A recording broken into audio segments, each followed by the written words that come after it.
नाज़रीन हमारे सिर आयो HRJDO न्यूज़ ऐं वज़ीर उंडड़ ख़बर शामिल कयूं था। नवाब शाह अब्दुल सलाम डायरी जी डिप्टी कमिश्नर शहीद बेनज़ीराबाद इब्रार अहमद जाफ़र जे सदारत में कोरोना वायरस जे सूरत हाल खे नज़र में रखंदे आम इस्तेमाल शयुनि जी क़ीमतनि ते कंट्रोल, ज़ख़ीरो अंदोज़ी जे ख़ात्मे ऐं अवामी सुजागी पैदा करण सिलसिले में नवाब शाह जे ताजिर तंज़ीमुनि जे नुमाइंदनि जो हिकु अहम इजलास दरबार हाल में थी गुज़रियो। इजलास में additional deputy commissioner Junaid Hamid समूह, चेयरमैन म्यूनिसिपल कमेटी मोहम्मद अज़ीम मुगल, डिप्टी डायरेक्टर फार्मेशन गुलाम अब्बास गोराओ, असिस्टेंट कमिश्नर नवाब शाह तारुक अली सोलंगी, ताजिर ताज़े अॻवान कयूम कुरैशी समेत ॿियनि ताजिर तंज़ीमुनि जे अॻवाननि शिरकत कई। इजलास खे ख़िताब कंदे डिप्टी कमिश्नर इब्रार अहमद जाफ़र चयो त कोरोना वायरस आलमी वबा बणिजी वियो आहे। मुल्क ख़ासि तौर सिंध में कोरोना वायरस जा केतिरा ई केस साम्हूं अचण खां पोइ पैदा थियल सूरत हाल खे मुंहंजण लाइ गॾिजी कमु करणो पवंदो त जीअं ज़िले में कोरोना वायरस खे फैलजण खां रोके सघिजे। इन वधीक चयो त कोरोना वायरस जे सूरत हाल मां कुझु मुफ़ाद परस्त फ़ाइदो वठंदे ज़ख़ीरा अंदोज़ी ऐं मुनाफ़े खोरी करे रहिया आहिनि। उन अमल खे कंहिं सूरत में बर्दाश्त न कयो वेंदो। हिन ॾुखे सूरत हाल में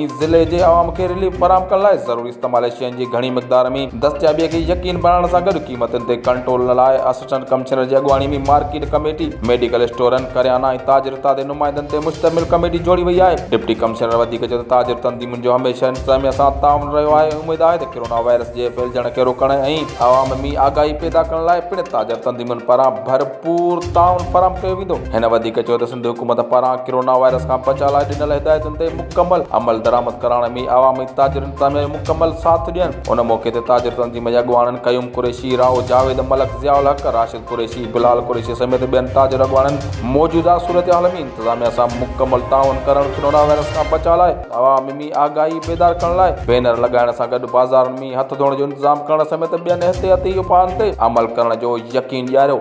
HRJDO न्यूज़ में फ़िलहाल एतिरो ई। वधीक ख़बरनि अपडेट्स लाइ ॾिसंदा रहो HRJDO।